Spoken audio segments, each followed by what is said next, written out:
আমিও দেখে নেব আপনি কদিন এই এমএলএ ছেলেকে লকআপে আটকে রাখতে পারেন। এটা পড়ে দেখুন কদিন আমি ওকে লকআপে রাখতে পারি।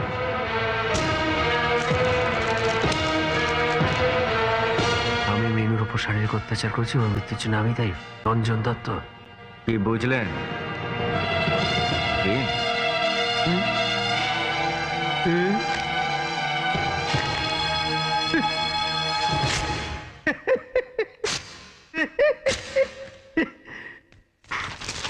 কি? এবার বলুন কতদিন আপনি ওকে লকআপে আটকে রাখতে পারবেন?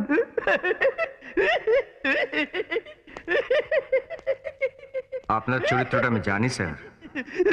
মহা আনন্দে যে চিঠিটা ছিঁড়ে ফেললেন সেটা আমার হাতের লেখা, আর আমার লেখাটা দেখে ও যেটা লিখেছে সেটা এটা।